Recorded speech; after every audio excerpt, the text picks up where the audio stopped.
Começa mais um podcast Tudo Junto e Misturado. E hoje nós vamos falar sobre um assunto que interessa a todos nós, né? Que é a cirurgia plástica. E para falar sobre isso, estou recebendo a cirurgiã plástica, a doutora Shirley Perillo. Tudo bom, doutora? Tudo bem, Débora. Muito prazer. É uma honra estar aqui com vocês para falar sobre esse meu trabalho, minha profissão, que eu amo e que eu adoro compartilhar as informações com todas as pessoas que serão meus possíveis pacientes. É claro, né? E me fala uma coisa, quais são os principais motivos pelos quais os pacientes procuram a cirurgia plástica hoje em dia? Então, hoje, principalmente com esse boom de internet, redes sociais, é Instagram, é TikTok, hoje as pessoas gostam de aparecer nas redes sociais, tanto mostrando seu dia a dia, suas viagens, tudo o que fazem, elas gostam de compartilhar a vida delas. E para isso, elas querem se sentir bem. Então, aqueles defeitinhos que antes a gente só reparava quando olhava no espelho, agora diante do celular, das câmeras, eles gritam. Então, tanto os procedimentos da face, principalmente os procedimentos minimamente invasivos, que são os tratamentos das ruguinhas, da flacidez de pele, usando toxina botulínica, preenchimento, harmonização facial, que teve um boom há alguns anos, quanto os procedimentos corporais, no caso, principalmente contorno corporal. Porque a grande maioria sofre com o efeito sanfona, ganho e perda de peso, e também as mulheres sofrem também com as mudanças que acontecem na gestação, na amamentação, e querem se sentir bem com o corpo que tinham antes, querem estar bem de biquíni, de roupa de banho, com aquele vestido justo, que não pode marcar nenhuma dobrinha. Então hoje a cirurgia plástica ela consegue atuar em tantas áreas para fazer as pacientes se sentirem bem, que nós temos uma gama de tratamentos para poder indicar, tantos tratamentos mais simples, não cirúrgicos, quanto tratamentos mais complexos, que vão depender de cirurgia tradicionais ou às vezes cirurgia com muita tecnologia. E quais são os impactos, assim, no emocional da sua paciente? Olha, Débora, quando eu opero uma paciente e no pós-operatório a gente começa a conversar mais, porque tem os retornos semanais, parece que a gente não operou o corpo dela, parece que a gente operou a cabeça. Olha só. Porque muda demais. As pacientes, elas se tornam outras pessoas autoconfiantes, se amam mais, elas se produzem mais, elas voltam a ter aquele brilho no olhar, vestir aquela roupa que às vezes estava encostada no armário, que ela já não vestia há tanto tempo, até trocar o estilo de roupa. Então, assim, você opera o corpo da paciente, você opera o rosto da paciente, mas as mudanças você vê na alma, na essência, porque são pessoas que se tornam mais felizes. E tem pessoas que já chegaram em você queria um procedimento e você direcionou para outro? Sim, muitas vezes, Débora, porque é o seguinte, a informação, ela é livre na internet, mas nem sempre o que serve para uma pessoa vai servir para todas, porque cada pessoa tem um corpo, tem um biotipo, tem uma história de vida, tem pessoas que têm a pele muito firme, tem pessoas que têm a pele muito flácida, tem pessoas, mulheres, que têm mamas pequenas, outras que têm mamas grandes. Então, elas veem um resultado na internet, Instagram, TikTok, às vezes elas já chegam com uma fotinha, um print, falam assim, eu quero essas mamas, eu quero esse corpo, eu quero esse nariz. E às vezes é impossível, porque não é tirar o que é seu e trocar por outro. O que a gente faz na cirurgia plástica é trabalhar o que é seu. Eu vou usar você, que é a matéria-prima, e com a sua matéria-prima eu vou transformar. Eu vou esculpir. Na verdade, o que eu falo para as pacientes é que nós, na cirurgia plástica, a gente é escultor. A gente esculpe corpos. Então, eu me considero uma escultora. Só que para eu esculpir, assim como nas artes plásticas, os artistas plásticos podiam esculpir em argila, em madeira, em mármore, em pedra. cada resultado vai depender da matéria-prima que eles utilizavam. Na cirurgia plástica também. Então, eu não posso prometer resultados impossíveis. Eu tenho que tentar mostrar para a paciente o que a cirurgia plástica pode ajudá-la a conseguir o melhor resultado possível e depois ela continuar mudando os hábitos de alimentação, os hábitos de vida através da atividade física. Então, é um trabalho conjunto. Não é receita de bolo, não é forma de bolo e também não é milagre. O pós-operatório, então, é importante? Super, Débora. O resultado? É super importante. Tanto que as pacientes sabem que eu sou general. Fez cirurgia plástica, no primeiro mês, toda semana tem que vir ao consultório. Nós pesamos. Com 40 dias nós já começamos a tirar as medidas, porque se o resultado não está indo de acordo com o que eu espero, com a média que eu já tenho de acordo com a minha larga experiência de 20 anos, eu puxo a orelha. Eu falo, olha, na balança você engordou 1 quilo. O que você fez essa semana em casa? Aí eu descubro que comeu pamonha. Olha só. Comeu pizza, sanduíche. Então, assim, não adianta ali no dia da cirurgia a gente fazer todo aquele trabalho e em casa a paciente não continuar. Então, tem que ter as drenagens linfáticas. Isso que eu ia perguntar agora. As drenagens são muito importantes, porque quando a paciente faz a cirurgia, a impressão que ela tem é que ela ficou deformada. Porque é tanto inchaço, tanto edema, e a gente começa a usar os macaquinhos, as talas para comprimir, mas tem que ter as drenagens. Se a paciente não está fazendo drenagem, ou se ela fez poucas sessões, menos do que o que é recomendado, ela não começa a ver o inchaço diminuir, o resultado demora a aparecer. Então ela tem que tomar bastante água, ela tem que ter uma alimentação balanceada. Não é que ela tem que passar fome, pelo contrário. Após a cirurgia, as pacientes se sentem muita fraqueza. Então eu preciso que ela coma, mas que ela coma alimentos saudáveis, alimentos necessários para aquela recuperação, para recuperar tudo que ela perdeu, para recuperar as forças, para cicatrizar melhor. Então o pós-operatório é fundamental. Eu digo que a cirurgia é 50% do resultado e os outros 50% é o pós-operatório. Hoje em dia tem muito, né? É lipoaspiração, lipo de LED. Me explica a diferença delas. Sempre a lipo, ela vem de um princípio básico que é aspirar a gordura, é retirar a gordura do corpo da paciente. Então, desde que a lipoaspiração foi inventada, o objetivo era retirar a gordura. Você tem uma gordura localizada, você tem um morrinho, uma pochetezinha, um culote, flanco, você vai lá para tirar. Só que aí começaram a trabalhar essa gordura retirada. Por que a gente não retira a gordura das áreas que a gente não quer, que a gente não gosta, e coloca nos lugares que está faltando gordura, que está faltando uma modelagem. Aí nasceu a lipoescultura, principalmente enxertando gordura no bumbum.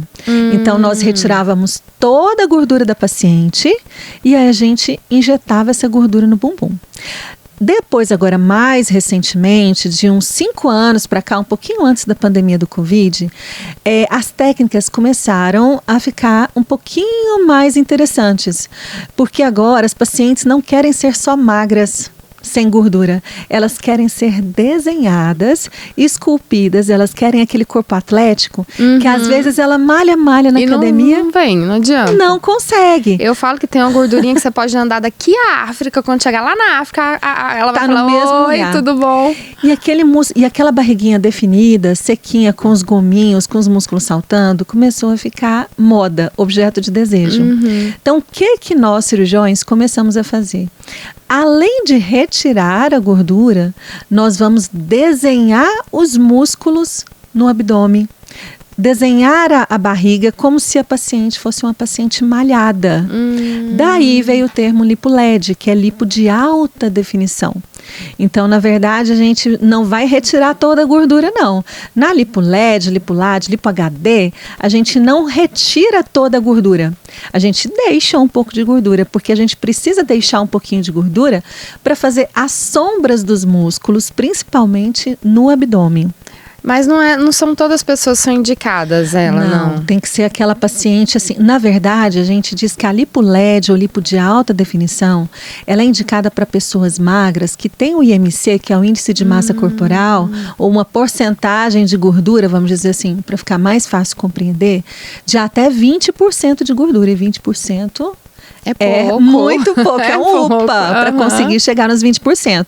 Então, na verdade, quem mais faz a lipolade são aquelas modelos, artistas mesmo, as artistas de televisão que a gente vê, que elas ou não gostam de malhar, ou não tem tempo de malhar pesado, musculação mesmo, mas queriam ter uma hipertrofia muscular, um corpo mais definido. Então elas já tem muito pouca gordura, porque na lipolade, para vocês terem ideia, a gente tira 200, 300 ml de gordura. Enquanto numa lipo tradicional, eu tiro 4 litros. É isso que eu ia falar. Então eu saio de uma lipo pouquinho. Muito pouco. Eu saio de uma lipo tradicional que eu tiro apenas 4 litros de gordura e vou para uma lipo de alta definição que eu vou tirar 300 ml, 500 ml. Então, é uma pessoa que já é magra. Agora, quando a pessoa já é mais cheinha, aí a gente faz também esses desenhos da musculatura.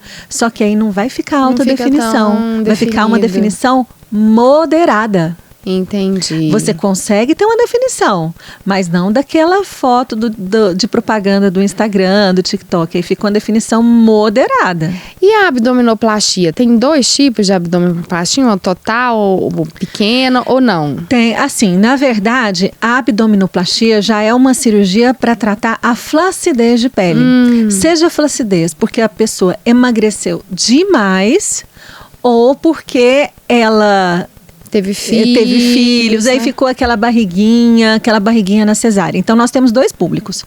Nós temos aquelas mulheres que não têm gordura na barriga, que são magras, só que por causa que a barriga distendeu demais na gestação, na hora que ela teve o parto, teve o bebê e a barriga voltou ao normal, ela voltou para o peso dela, sobrou um papinho ali na cesárea, um papinho discreto, que ela só olha mesmo quando ela tá ali no espelho, perto da cesárea, quando ela se senta. E ela sente que a barriga ficou um pouquinho estufadinha, que a gente chama de diástase dos músculos. Nesse caso, a gente vai fazer a mini abdominoplastia, porque o objetivo maior da mini abdominoplastia não é tirar a pele. A mini, ela trata os músculos. Eu consigo costurar os músculos reto-abdominais, que é o que a gente chama de diástase. Então, aquele músculo está aberto, até porque geralmente são pacientes magras, que não tem tanto quadril, que a gente diz assim, que a caixa era muito estreita.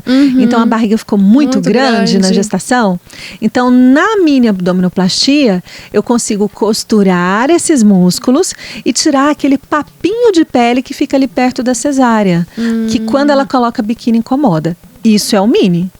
Agora, se a paciente tem um umbigo triste, ela vê assim, o umbigo dela já está chorão, já está horizontal, não está retinho em pezinho como era antes da gravidez, ou antes dela perder muito peso.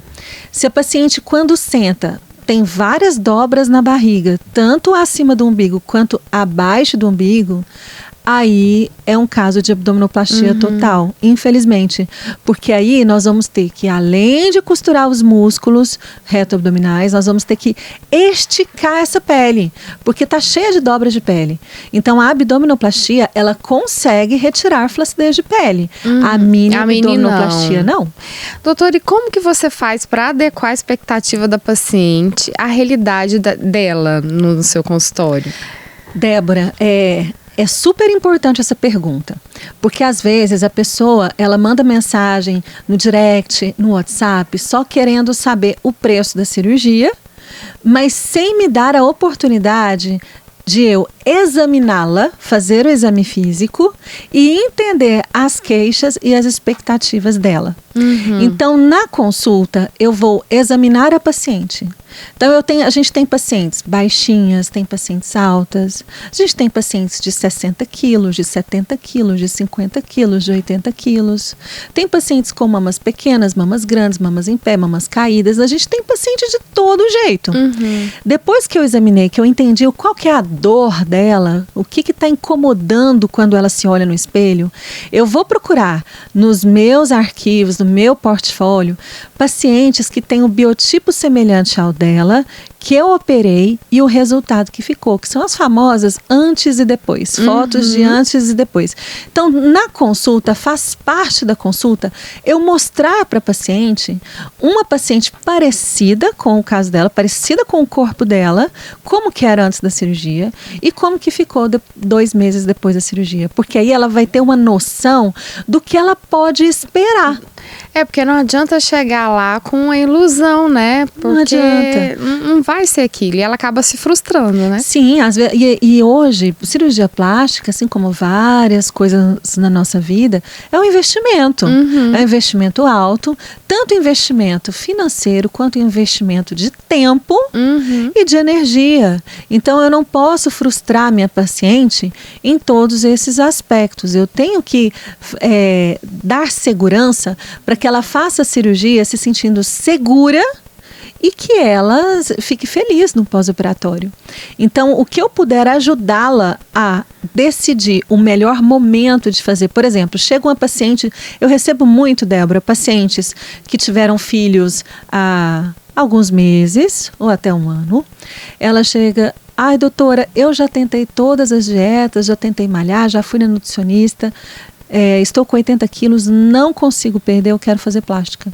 É como se assim, ela já tentou de tudo para emagrecer, não conseguiu, então vou fazer plástica. Mas a plástica não emagrece. Cirurgia plástica não é técnica de emagrecimento. Então, de 80 quilos, você vai assim para 76, 4 quilos não vai fazer tanta diferença na balança. E se não mudar os hábitos, recupera, E né? recupera tudo. Então, o que eu mostro para ela? Eu tenho pacientes de 80 quilos que operaram sim. Eu converso bastante com aquela paciente, mostro fotos e a maioria das pacientes que fazem tanto lipoaspiração quanto abdominoplastia com 80 quilos, elas reclamam no pós-operatório que o estômago ficou alto. Só que o estômago alto não é tanto gordura abaixo da pele, gordura subcutânea, é mais gordura visceral dentro da pessoa. Então, se ela não emagrecer, aquela gordura visceral, aquela sensação de que o estômago está muito para frente, não vai desaparecer. Aí, quando eu mostro a foto, elas falam assim, ai, doutora, eu não quero ficar assim. Não queria assim. Eu achei que eu ia ficar retinha, sequinha. Eu falei, não, então, primeiro...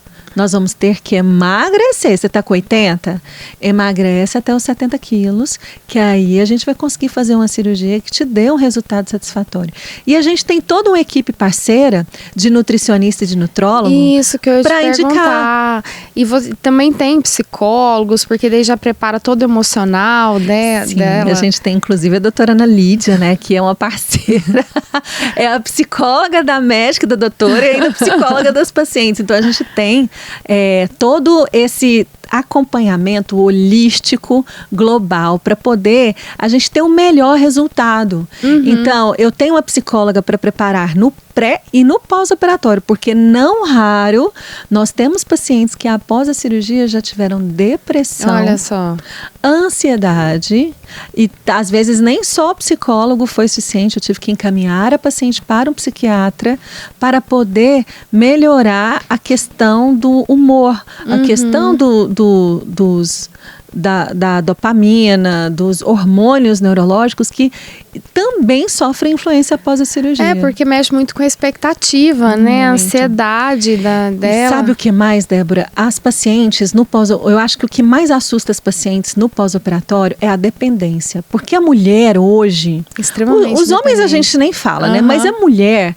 hoje ela não para. Ela não é só dona de casa, ela é mãe. Ela tem que levar filho na escola, buscar, levar no inglês, balé, futebol.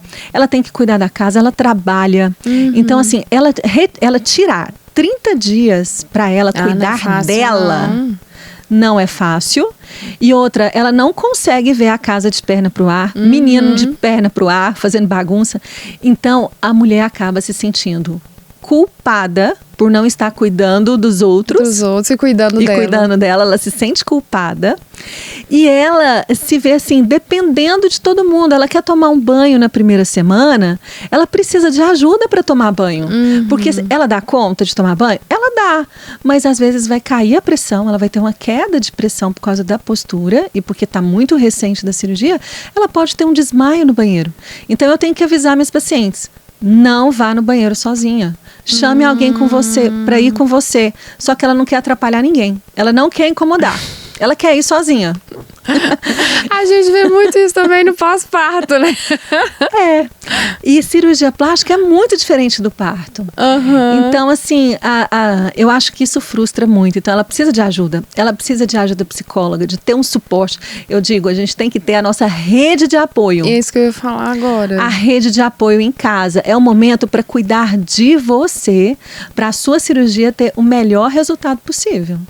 Doutora, me conta, a gente tá falando de pós, né, do pós, tem muito mito, né? Não vou fazer uma lipo porque dói demais. Não vou fazer isso, ainda dói muito depois ou ainda já tem, assim, esquemas para não doer, para ficar mais confortável? Eu falo assim, Débora, olha, quando você bate a perna numa mesa, um pé numa porta, dói. Então, tudo que tem pancada, dói. E a lipo tem pancada sim, porque a gente está usando uma cânula que ela está entrando e saindo várias vezes para sugar aquela gordura. Então, tem dor, só que hoje nós já temos tecnologia. Nós temos aparelhos que conseguem diminuir. Por que a dor acontece? Por causa da inflamação e por causa do edema. Então, hoje, na lipoaspiração, eu já consigo associar aparelhos altamente tecnológicos que vão diminuir aquele processo inflamatório, vão diminuir o edema, vão coagular os tecidos para não ter tanto sangramento e nem tantos hematomas. A paciente hoje ela já não fica preta, não é nem roxa, né? Antigamente ficava né? roxa ou até preta, não. Agora a gente já consegue ter muito menos hematomas do que nós tínhamos antigamente, por causa desses aparelhos. As técnicas de drenagem mudaram também. Hoje a gente associa o taping, que são aquelas bandagens compressivas. Quando você tira o taping depois de 5 dias, a paciente quase não está roxa. Olha só. Então a gente já consegue ter alguns outros complementos que ajudam a melhorar essa questão da dor. Fora que a analgesia, né? A gente tem muitos analgésicos e as pacientes hoje, elas não reclamam tanto de dor. Sabe o que as pacientes mais reclamam? Fraqueza. A fraqueza por causa da anestesia, a fraqueza principalmente quando são lipos grandes, né? Quando a gente retira mais de 4 litros de gordura, tem paciente que a gente retira 5, 6 litros de gordura. Olha só. São mega lipos. Então a paciente, só que junto com a gordura, ela não sai só gordura.